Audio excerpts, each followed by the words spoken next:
पहिलं मला, पहिलं मला, पहिलं मला, पहिलं मला, पहिलं मला, पहिलं मला. तेव्हा आता जेवढं जेवायचं. अरे काका काय रे? नाही ना काय रे, जेव्हा आता जेवायचं तेवढं. भंडाऱ्याचं जेवण मिळते इथे, कुठे काय अमृत मिळत नाही जे तुम्ही खाल आणि एकदम धन्य होऊन जाल. आणि नाही मिळालं तर एकदम सर्वनाशच होऊन जाईल. आता आता काय खा आता ठोचून ठोचून कुंभकर्णासारखं. बघितलं.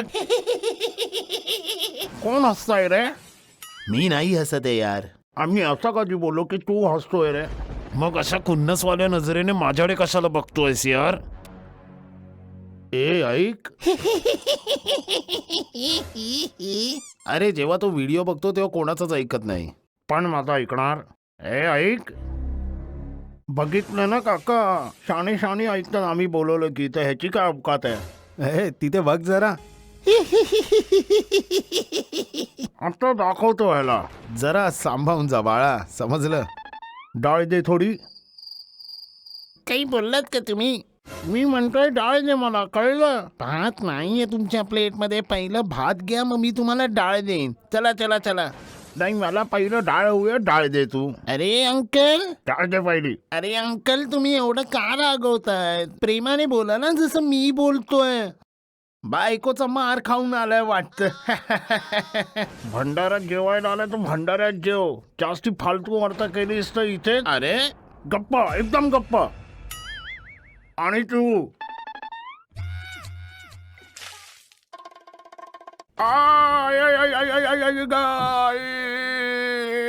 तशी अंकल तुमची ढेकर द्यायची स्टाईल एकदमच भारी, आपल्याला जामच आवडली. कुडी बाबा त्यांचा हातच जळतोय, कोणीतरी पाणी टाका लवकर. अरे अंकल थांबा थांबा थांबा थांबा.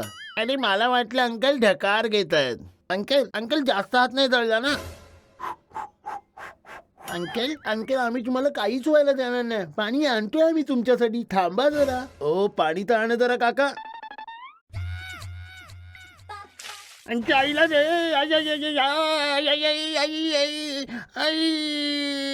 काय टाकलं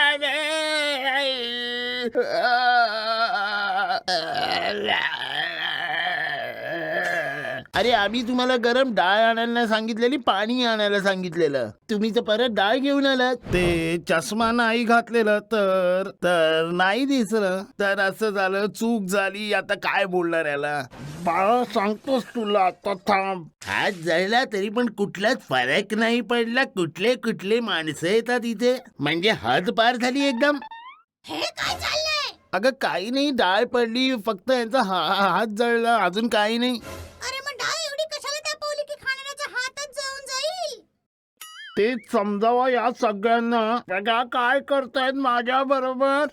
काय समजावू त्यांना? तुम्हालाच नाही कळलं का? खायच्या आधी स्वतःच बघून घ्यायचं ना की डाळ किती गरम आहे की नाही ते. त्यांना सांगा जरा म्हणे.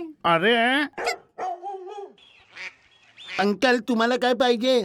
2 किलो तांदूळ, 4 किलो साखर आणि 25 किलो आंबे. अरे इथे तर जेवणाचं विचारतो आम्ही, समजलं? मग हे सगळं खाण्यामध्येच यूज केलं जातं, देऊ शकतोस का?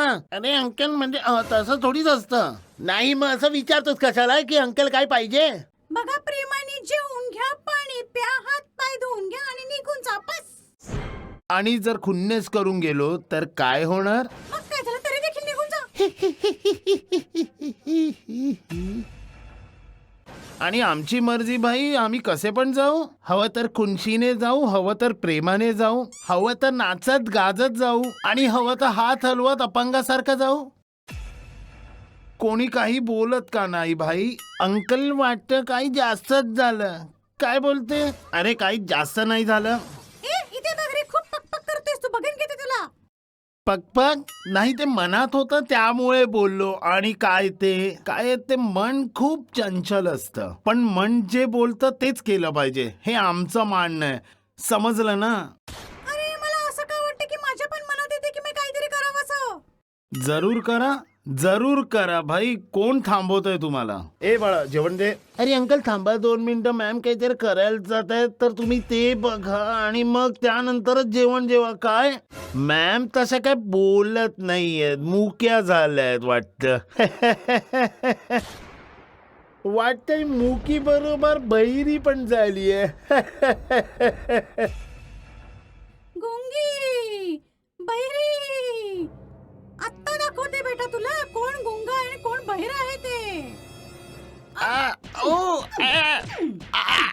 आय ग आई ग आई. ओ अंकल अंकल, जेवण जेवल्यानंतरच घरी जा, असंच जाऊ नका. काय आहे ना, खाली पेट घरी जाणं चांगलं नसतं. जेवण जेवा, समजलं? अरे आता काय खायचं, एवढं खाल्लं ते कमी झालं का?